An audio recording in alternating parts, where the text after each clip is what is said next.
Want to make sure you never miss a new release from the official creepypasta.com YouTube channel again? Be sure to subscribe and hit that bell to turn on notifications. He sits alone in a dark room, the only light coming from the single bulb above his work table. On the table sits a head. It was with great care that he had removed it from the body's neck, making sure not to cause any damage to it. The skin and muscle had put up little resistance against the knife. It had been the bone that had slowed the work. It would have been so much simpler to saw through the spine, but he isn't interested in simplicity. It is precision, and yes, perfection that he is after. There can be no flaws in his art. He had to use a small pick and chisel to disconnect the skull from the spine. The process had been agonizingly slow, but it had been worth it. The head that sits on his work table is pristine. Plucking a scalpel from a small glass jar filled halfway with fluid, he carefully examines it to make sure that the blade is sharp enough to meet his standards. He nods to himself in satisfaction. He always makes it a point to keep his instruments in working order, but it never hurts to make a final check before beginning the more delicate steps of the process. Placing the tip of the scalpel at the very edge of the hairline, he pushes just hard enough for the blade to penetrate through the skin. There was a time that he would have likely scraped the bone underneath, but he has come a long way since those early days, and he knows exactly how much pressure to apply. With a steady hand, he cuts an incision that follows along the hairline. He stops to rotate the head slightly after every inch to ensure the line is as accurate as possible. The scalpel finally reaches the point he had started at. He places the instrument back into the jar. The drops of blood that had formed on it swirl throughout the fluid, turning the clear liquid a light pink. He uses a clean rag to dab away the small amount of blood around the incision. He had drained most of it out of the body before he had begun, but it's impossible to get all of it. He takes a tuft of hair in each hand and carefully pulls up. The disconnected portion of skin slides away from the rest of the face with a sucking sound, exposing the top of the skull. He places the scalp into a plastic tray before picking up a drill. The bit at the end of the drill is extremely fine. The holes it makes as it bores into the skull are barely visible. He drills a dozen of the holes around the exposed bone before setting the tool back down. He leans in and examines his work to make sure that each hole is right where it needs to be. He opens a small box at the edge of the work table and takes out a long wire with a loop at each end. The wire is jagged, with hundreds of razor-like points along its length. The tool is a jiggly saw, a surgical instrument designed to cut through bone with extreme precision.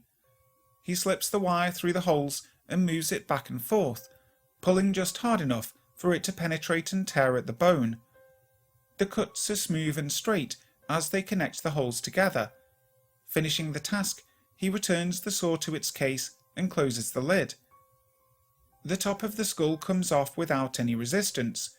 A few quick cuts with a knife shears away the 3 layers of tissue below the bone level. The brain is now exposed, and he stares at it in disgust. Like the other body organs, he considers it to be useless. It is merely a lump of tissue. It cannot be carved or repurposed, and it only gets in the way of his work. Using the scalpel, he severs the nerve fibres attaching it to the eyes. He once again places the tool in the jar before lifting the brain and the attached brainstem out of the cranial cavity.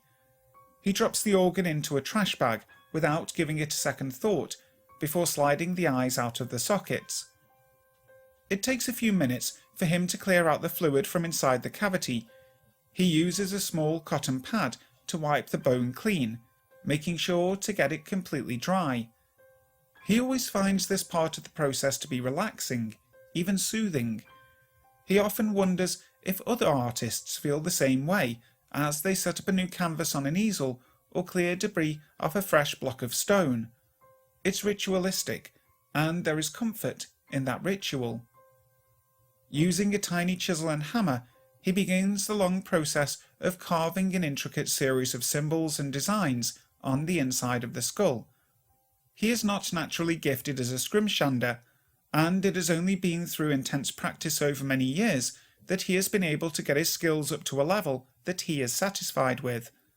Still, this is the only part of the process that he dislikes. If his hands slip even a fraction of a centimetre, the entire project will be ruined and he will have to start again with a new subject. His fingers are throbbing as he finishes connecting the lines of the final design. Bringing the head up closer to his face, he lightly blows away the flakes of bone that have gathered at the bottom of the skull. He plucks a jeweler's loop off of a hook on the pegboard hanging beyond the work table and holds it up to his right eye. He examines every single line that he has carved to ensure that they are perfect. The work is satisfactory. Using a strong adhesive from a tiny white bottle, he reattaches the top of the skull to the head. He waits patiently as the adhesive dries. With the bone locked once again in place, he uses the same substance to glue the removed scalp back over it, making sure to return it to the exact position it had been in when he had cut it off. He lays the head down on the work table so that the face is pointed up towards the light. Now that it has been prepared, the real work can begin. For the third time, he picks up the scalpel, the tip gleaming in the light. Using the point, he cuts a line from the right corner of the mouth. It runs down over the edges of the chin and across the underside of the jaw. When he reaches the section where the neck had originally been attached, he goes back to the lips and does the same thing down the left side. With the guidelines cut, he exchanges the scalpel for a saw. It is roughly the length of his forearm, and the teeth are straight and sharp. He follows the lines that he cut, being sure to apply enough pressure for the saw to grind through the jawbone. The trickiest part, as always, is getting it past the gums in such a way as to not damage the teeth outside of the cutting area. One final push of the saw moves it through the flesh and bone and into the neck hole. Keeping one hand on the forehead, he grips the detached section of face with the other and pulls. It breaks free of the skull with a sound like twigs snapping. The tongue flops down through the new opening and onto the work table with a wet thump. He puts the rectangular portion of removed face into a bucket before cutting the tongue free from the hyoid bone and placing it into the same trash bag he had used for the brain. He clears the tools he had been using from the workbench and stands up from his stool. The room is dark, but he knows exactly where each item he needs is located.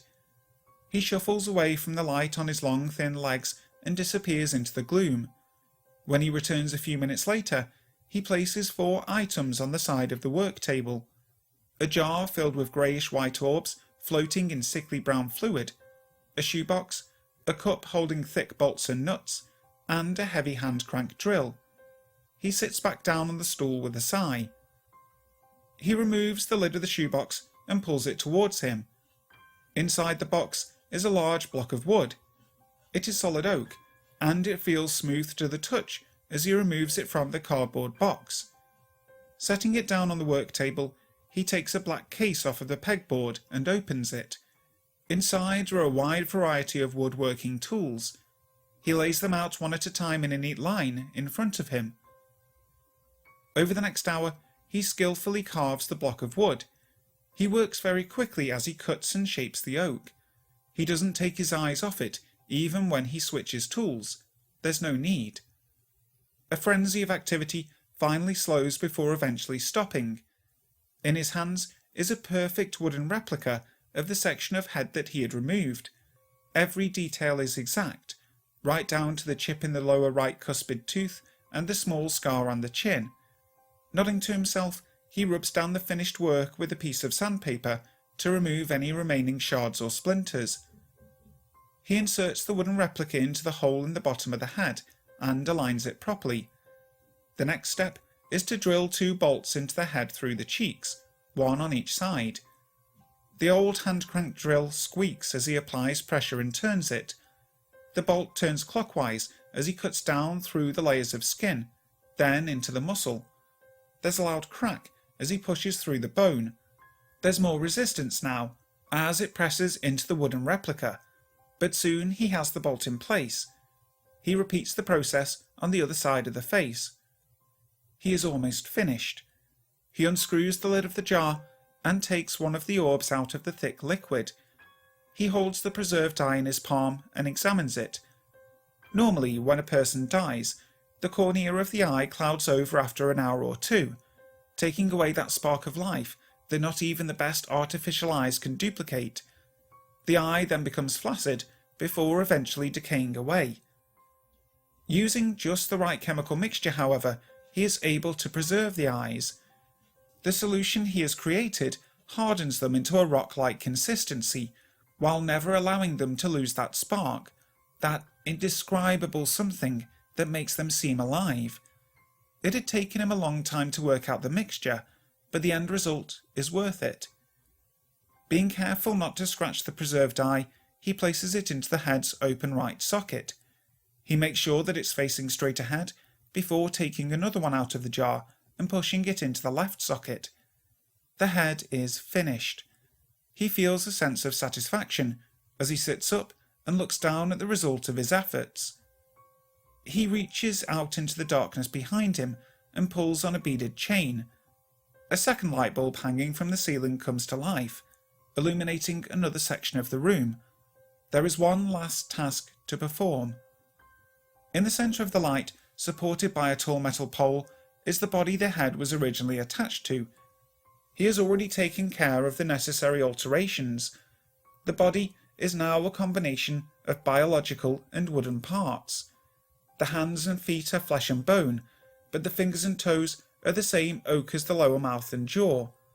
The elbows and knees have been replaced by wooden counterparts.